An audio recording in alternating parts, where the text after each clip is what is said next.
So I decided to read every single Sonic the Hedgehog comic. I started off with the long-running Archie series, which came out in 1993 and ran until 2017. For today, I'm going to be talking about the first 50 issues and also, some of the specials and stuff that came in between. I'm using a reading order from Archie Sonic Online. If you have a different reading order, that's okay. Just going off what I read here. This is gonna be a semi kind of review, I guess, of what do I think about these comics. Just in general, from reading the first 50 or so issues, it took me a couple months to get to the point that I'm at. I've done a lot of binging recently because the comics started having interconnecting lore and such, so I started reading them more often. To start off, we have this very for the first I'd say 10 issues, it's nothing, it's filler, it's very Saturday morning cartoony. There's really nothing substantial that happens. These characters are established. They're the freedom fighters from Sonic Sat AM. I haven't watched Sonic Sat AM, but we have basically Sonic Hedgehog. He's your vigilante hero. Tails is the smart brainiac child. Sally Acorn is the princess of the Kingdom of Acorn, essentially. We have Antoine, who's kind of the guard, and he has a French accent. And then we have Bunny Rabbit, who is a rabbit that they rescue in issue 3. She essentially is half roboticized and ends up getting special powers, some cool limb extenders that she gets that she can use to fight enemies. Rotor is basically he's a walrus. He's basically the tech guy of the group. So that is the main cast of characters here. Obviously Sonic and Tails, from the games. Again, the rest of these characters were in Sonic Sat AM. They're all fighting against Dr. Robotnik. Basically, Dr. Robotnik has taken over this planet. It's called Mobius, and you have these Mobian creatures, which are anthropomorphic animals, and then you have the humans, who are called Overlanders. Robotnik has essentially taken over Mobius. He took over the city of Mobotropolis, turned it into Robotropolis. He is trying to roboticize everything and everyone. He threw the king of Acorn into this alternate dimension. He roboticized Sonic's parents and his uncle and his dog. And just a whole bunch of he's roboticizing pretty much everyone and everything. That's his goal. And we have this band of freedom fighters led by Sonic and also Sally Acorn, and they live in this place called Knothole, which is a village in the middle of the forest. And Robotnik is essentially always trying to find the location of Knothole, try to infiltrate them, try to eliminate the freedom fighters. He has a sidekick named Snively, who's his nephew, and he, is not a good character. But he also hates Robotnik, so he tries to sabotage him a bit later on in the series. Like I said, I've got 50 issues and then a bunch of specials and such. So essentially, the first 10 issues are basically just very Saturday morning cartoon, 3 stories back to back to back, just isolated stories, funny humor, fourth wall breaks, etc. Issue 11 introduces this thing called the Cosmic Interstate. Essentially, basically they can travel between dimensions, and there is an evil version of Sonic in a different dimension. Basically, there's an anti-Mobius where everything is backwards, so Sonic is evil, Robotnik is good, and, basically everything is reverse of the way that it is in, the regular Robotnik, the regular Mobius, which we call Mobius Prime. So, there's, a little bit of lore that's introduced with that, up until, I'd say, 19. It's very, Saturday morning cartoony still, a lot of, isolated stories. Basically, around issue 19, we get some more lore. We have a thing where there's a alternate universe where, basically, the freedom fighters were, half roboticized, and they basically used this to their advantage to try to fight Robotnik, and Robotnik in that universe roboticized himself, so he's called Robo-Robotnik. He basically tries to wreck shit up, and Sonic has to get a bunch of Sonics from different dimensions to help him out. That's kind of the main plot point here. Also, there's a character named Jeffrey St. John, who is a skunk. He is the former head of Secret Service for the King of Acorn, who is Sally's dad, by the way. So he just kind of shows up and is helping Sally. So there's a Sally Acorn miniseries where she essentially is recruiting this new band of freedom fighters. We've got this pig named Hamlin, and there's a porcupine named Dylan, and there's some kind of bird. She's named Penelope. I can't remember who else. I think there's one more character, but basically he's recruiting them. You know, he does that, and Sally's like recruiting them. She's helping them. They're like blowing up some generators essentially, and Jeffrey St. John is seen as working for Robotnik because he roboticizes Sally. But it turns out that was a fake. That Jeffrey swaps out, the real Sally for a fake, and essentially, so he is on the good side. Then we have some more lore with Knuckles. Knuckles, who you don't know, is an echidna. He's the character. He's basically guards this emerald on the floating island. Chaos Emerald energy is a thing. There's this emerald that keeps the island afloat, essentially. And Knuckles doesn't like it when people show up on his island. So there's, a part where basically there's this carnival and on the island, and Knuckles is like, I didn't invite these people. Who did? And basically this one dude is working for Robotnik. They trap the freedom fighters in a hall of mirrors, and there are these characters who end up helping out Knuckles. They're called the Chaotix. We have Charmy Bee, who's a bee. We have Espio, who's a chameleon. We have Vector, who's a crocodile, and Mighty, who is an armadillo. So they essentially help out Knuckles in this Knuckles Chaotix special. Like I said, there's a lot of stories around Sonic. You kind of start to learn more backstory, about stuff that happened. Basically, Sonic's uncle and dog were roboticized, but they end up getting the uncle. There's a thing, Robotnik sets off some sort of reaction. It ends up restoring Uncle Chuck's free will. So Uncle Chuck is still roboticized, but he has his free will. He knows who Sonic is, and he is now on with the Freedom Fighters. They eventually are able to get Sonic's dog back. Even though he's still roboticized, he has his free will. As much as I guess a dog can have free will. So yeah, Sonic has a normal dog. So essentially, it's a Goofy and Pluto situation. I don't know why that's a thing. Because there are dogs in this universe that are anthropomorphic dogs, Mobians. Like, there's a detective named Sleuth Doggy Dog. Yes, that's actually his name. So, I don't know why we have, like, the Pluto Goofy conundrum here, but it is what it is. I've just kind of learned to accept it, so, you get the dog, you get the uncle back, get some lore, and we learn stuff about Robotnik, and how basically what happened was that the king, basically appointed Robotnik as head of the military, and then Robotnik betrayed him and threw him into this place called the Zone of Silence, which is basically this alternate dimension, and they go in to try to rescue the king from the Zone of Silence, and they do rescue him. However, he's kind of like brain dead. So he ends up, also he's becoming crystallized, like his face is becoming crystallized. So essentially, Sonic, he ends up going into the king's dream and that causes him to have brain activity, but unfortunately he's still crystallized.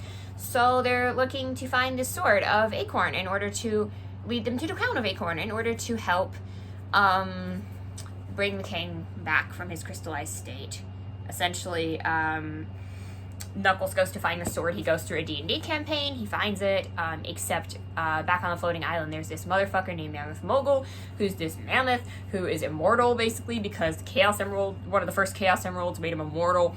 So, and he ends up having the real sword. So the sword actually doesn't do anything. So, Sonic's, or Sally's dad is miraculously healed. But it turns out that it's all, a setup. So essentially, you have a bunch of people fighting each other, Jeffrey St. John and Sonic. They're essentially vying for Sally's affection, but they don't trust each other. You have this group called the Wolf Pack, and essentially they're these, like, one group of freedom fighters, they're wolves, but this one guy is, like, you know, everyone's being untrustworthy. People think Uncle Chuck is a spy because he's a robot. All this stuff. There's a lot of very, like, people getting angry at each other. Essentially, there are these goggles, and these goggles, when worn, essentially they make this, they make a person look like what they are, like, look like this, whoever you want, or whoever you see. So essentially, basically Rotor's wearing these goggles, and he sees, Sally is being, you know, Sally and Sonic are climbing up this wall, and Sonic is, holding onto this rope, and, where Sally is, and basically Sonic lets go of the rope, and Sally falls, and is basically presumed dead. So at this point, Sonic's really angry, and they all think Sonic's a traitor because they saw Sonic let go of the rope. And basically they end up, you know, arresting him. They're gonna banish him, but he ends up escaping, and he ends up going to the island to find Knuckles and get Knuckles on his side. And eventually, there's also a dragon named Dulcie who helps him out. So eventually they realize that it wasn't Sonic. Basically, everyone was duped. This character named Hershey, she's a cat, and she is the partner of this wolf named Draco. And the wolf named Draco ends up being the bad guy. He's in the playing everyone. Also, in the meantime, Robotnik is trying to, like, destroy the planet, like, basically destroy Knothole. He's makes this big cannon. So, and Snively also sabotaged it. So, anyway, so basically they realized that Hershey had the glasses on, and she thought that the person climbing the rope was Snively and not Sally, and ended up, you know, thinking she didn't know that Sally was on the rope, so she ended up, you know, causing Sally to presumably die. There's this doctor named Dr. Quack, who is the resident doctor of the of Knothole, and basically he's being blackmailed by Robotnik. His like wife and kids have been kidnapped, so he essentially has to pretend that Sally's dead in order to, you know, I guess rile the freedom fighters up, make them mistrust each other. But eventually it doesn't work, and so we have here in issue 50, Sonic and Robotnik end up fighting. Robotnik destroys Knothole, but then Sonic gets really pissed and eventually destroys Robotnik. And then he is rescued, and he wakes up in a hospital bed, and they basically say, "Oh, you're back in Knothole." And he said, "Well, I thought Knothole was destroyed." And then basically Knothole was put into a timer 3 hours in the future. I know, it's really weird. And basically everybody has a happy ending. Mr. Wolf Dude gets banished. And it just ends up being kind of a happy ending because they thought they weren't going to keep making Sonic issues, but then they kept making them, so there's more to it. So there's also a, like, side plot, I guess. So I should mention, there's a Tails miniseries where Tails is getting tired of being treated like a kid, so he gets Rotor makes him a submarine, but they're not allowed to put oil in it. And Sally, you know, tells him, "Yeah, you can't go." So eventually Tails gets the submarine, sets out on his own because he gets tired of being treated like a kid. He goes on this adventure. He meets some freedom fighters in the ocean that save his life. He ends up going to this continent called Down Under. It's basically just Australia. He meets the Down Under freedom fighters, and then, you know, they end up saving the day. He also meets Knuckles' great-grandfather named Ather. He's basically just this old dude who lives in a cave, or he lives in a crater. And he's all like, "Oh, you have so much to learn," and there's these guys named the Ancient Walkers, and they're basically like these, like, omnipotent beings, essentially, who speak in riddles. I don't know, it's really weird. So, Tails, like, there is no way to plot summarize this comic, I apologize. So, Knuckles, the whole Knuckles side, I guess, like, side plot, you know, during this, essentially, so Knuckles is thinking about, hey, yeah, what are these things my dad used to tell me, right? And he sees this sign. It says Archimedes, and he says, "Okay, what's that?" So he goes, follows it, and gets, he's, like, really confused. He's like, "I'm trying to think about, like, what my dad explained to me." So then basically we have flashbacks to this basically civilization, this echidna civilization, and the reason the island is floating is because there was a comet that was like supposed to destroy the city of Echidnopolis, and they say, okay, well, why don't we just like make the island float? So they use this emerald to make the island float. They use 12 emeralds actually to make the island float. So that happens. They do that, and about 100 years later, there's these twin scientists named Edmund and Dimitri, and basically they create this device to slowly drain the emeralds of energy and then bring the island back down to Earth. The council rejects it. Dimitri gets mad. He then absorbs 11 of the 12 emeralds' energy and then becomes this entity known as Enerjack, who's basically a god. And then he's presumed dead because he basically destroys the Echidna civilization, but he also gets crushed under the rubble, so he's presumed dead. And basically the Echidnas renounce technology. They throw all the technology underground. And then Edmund's line, ends up guarding the emerald, and Knuckles is descended from Edmund's line. So essentially, that's what happens. So Archimedes is a fire ant, who's helping out. I guess he's sent by Knuckles' father, who is not dead. He's presumed dead because he literally walked to a wall of fire in front of his son, because abuse is cool, guys. Trauma is cool. But he's not actually dead. But he's just kind of watching from some screen monitors. He's just sitting somewhere, like, looking at some screens, like, okay, I'm watching you, my son, my guy. You gotta be a good guardian. You're kind of stupid, So basically that happens. So yeah, Enerjack shows up and like causes some havoc. He banishes like Knuckles and Archimedes to the desert. Knuckles tries to eat Archimedes because he has a fever dream, and it's just really funny. And then basically they get him to fuck off. They get the fire ants, and they're like, well, what did we do? And then it turns out that Locke, who's Knuckles' dad, was the one who like saved them, but they don't know that. And Knuckles doesn't know that. So that was the Knuckles miniseries. I just made it, kind of just made it that because I wanted to, that, chronologically that's going on, like, in the 30s of the comic run, but I can't really explain it all chronologically, so I just kind of lumped it all into one. So that's basically the basic plot. I left out, like, a ton of plot details, but those are, like, the most important story beats, I guess. So, getting into the writing, we have several different writers on this comic, and I think the most notable ones, I mean, there might be there's a few others here and there, but I think the most notable ones are Mike Gallagher, Mike Kintarovich, and Kim Penders, and Angelo De Gassare. Forgive me if I'm forgetting anybody.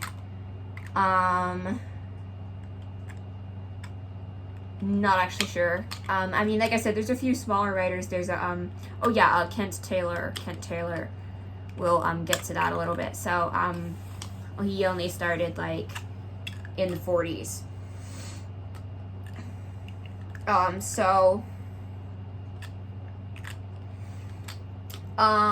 And I feel like I had some issues with some of the writing, but it's inconsistent. So again, I really hope that I'm not like forgetting an important writer here. I'm just gonna check on Twitter because I was talking about it earlier.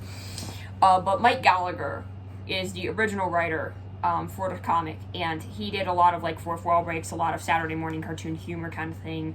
He wasn't very good at lore, basically, at introducing lore into the series. That wasn't really his thing. He was just more into just like the Saturday morning cartoon.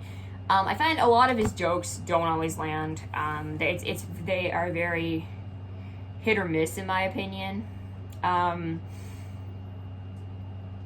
So that's kind of the issue that I have with Mike Gallagher, is that his jokes can be very hit or miss. And he also just isn't good at making overarching lore. But I think he can make good, solid plots. He did the Sonic CD special. He did some of the other specials. He's definitely made some good stuff. and that's kind of where it goes. That there isn't too much to it. You know, he did like all the early issues, and then he kind of like kept going, you know, here and there with some of the later ones.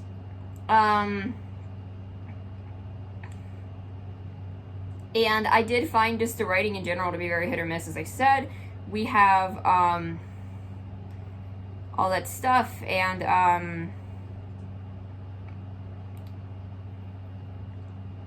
I do think a lot of the writing can be a little bit inconsistent.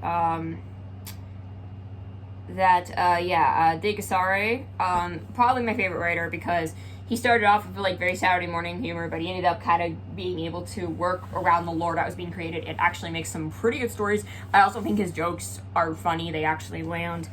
Then there's Mike Kantarovich, and apparently what happened, the story goes, I'm not actually sure, I can't verify this, but that's what I was told. Basically, I guess they needed a second writer, or Mike Gallagher wasn't as active or something, so they hired this guy. They pulled this guy up, Mike Kantarovich, and he didn't know anything about Sonic, so he referred his friend, Ken Penders, who apparently Sonic was his son's favorite game, even though he didn't play video games himself. Essentially, we have a lot of this early writing. They always write together, so it's hard for me to really judge Kantarovich's writing. I don't think I like it. There's a lot of some of the stuff which I saw some like weird referential stuff, some other stuff I was just like, whatever. Because it's early on, it's like I can kind of tell what's Pender's style, and it doesn't sound like Pender's style, so I'm not really sure. But it's hard for me to really judge his writing. My main, so like the pros and cons for going with Pender's writing. The pros is that he is really good at world building, at making lore that connects throughout, the stuff. And that's how, and just concepts. I mean, he created, all that kind of stuff. He created the Cosmic Interstate, Anti-Mobius, all of these concepts. And making the issues connect, having interconnecting lore. The cons to his writing is he sometimes makes character he makes Sally oh, she's all this independent woman, and then all of a sudden she's it's love triangles essentially between Sonic, Jeffrey St. John, and Sally, and it's really weird. First of all, there's an age gap. Jeffrey's 20 and Sally's 16, and Sonic and Sally are 15, 16. So it's Jeffrey is clearly an adult and Sonic is clearly a teenager, because he's always you're such an amateur, and it's this is so weird. If this was in real life, this would be grooming, some sort of grooming accusation.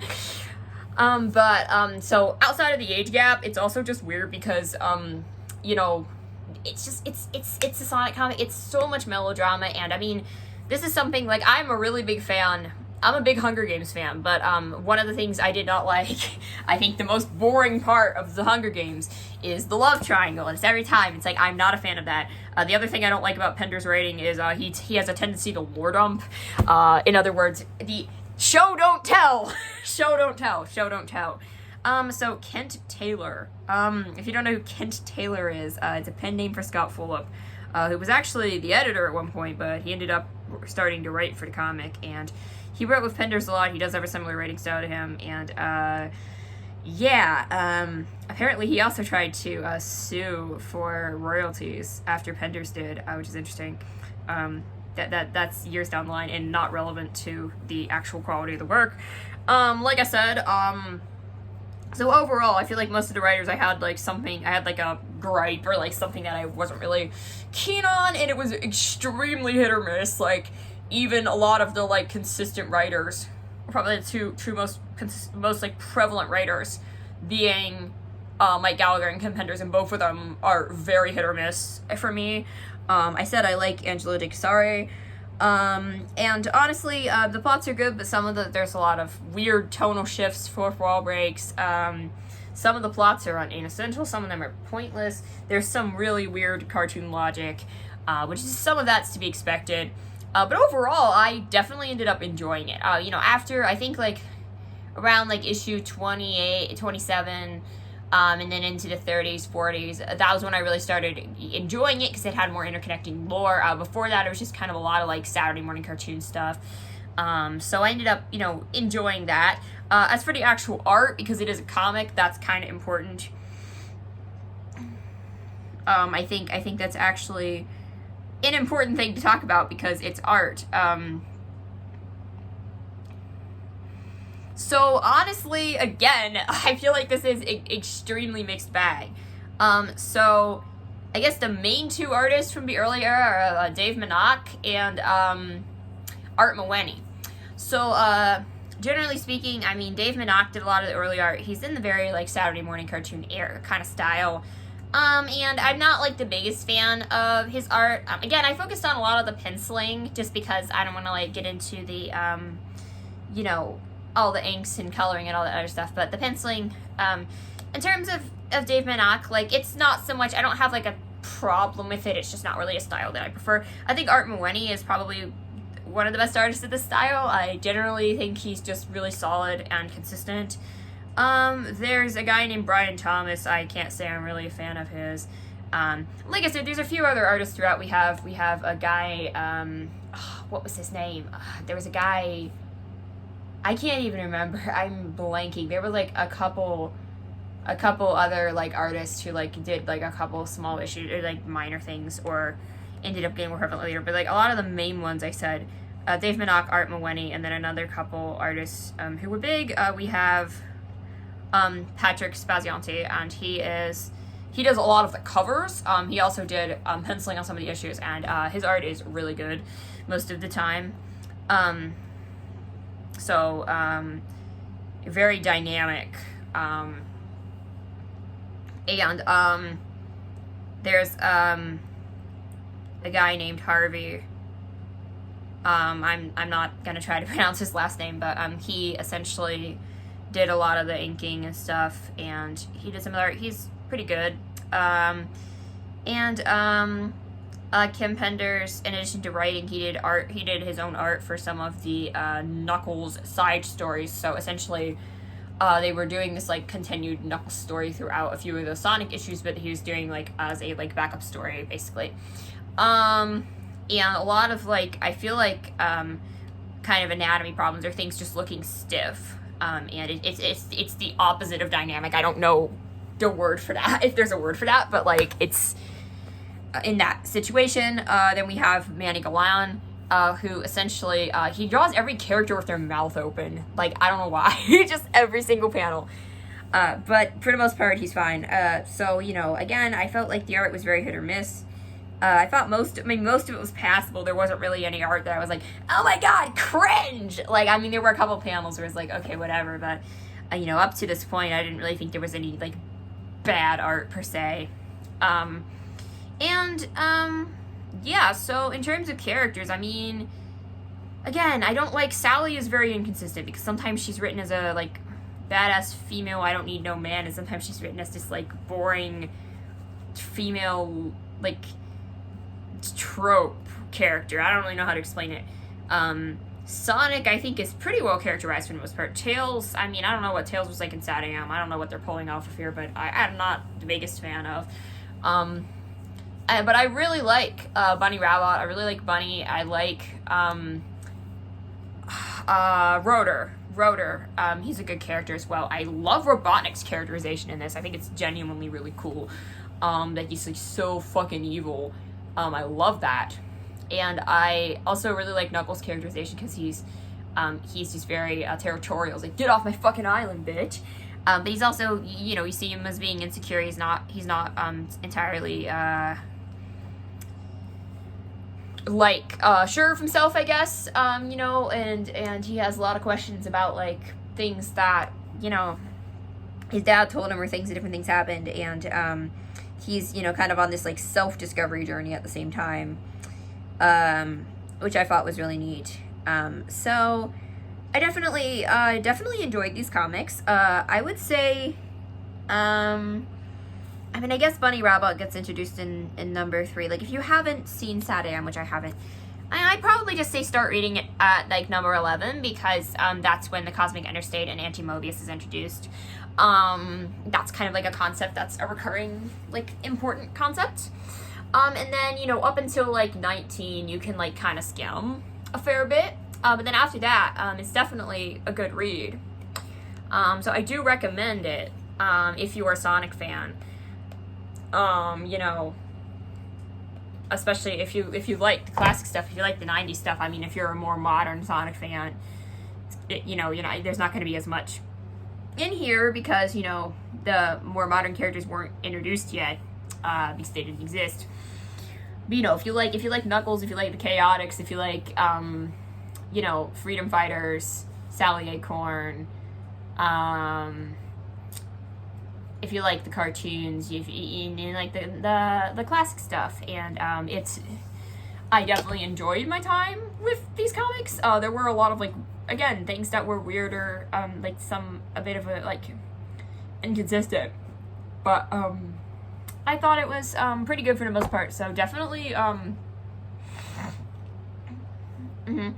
and like going off, like, my favorite writer, like, probably Digasari, honestly. Like, Penders has the best lore because he does like this world building thing, and he has like this, you know, the storylines that are like thought out. But in terms of actual like script writing, Digasari struck me as like able to make stuff that was funny and also coherent. So I liked it. And my favorite artist is probably Art Moeni and Spaz, obviously, but he's more of a like cover artist. So yeah, as far as, and I'm not gonna say like least favorite because that's kind of rude. I don't want to like hate on anyone's writing or art, you know, necessarily. And like I said, there's like pros and cons of a lot of the stuff. But overall, I definitely enjoyed this, and I am looking forward to reading more of these comics. So yeah. Anyway, guys, thank you so much for watching, and I hope to see you all soon. Bye bye.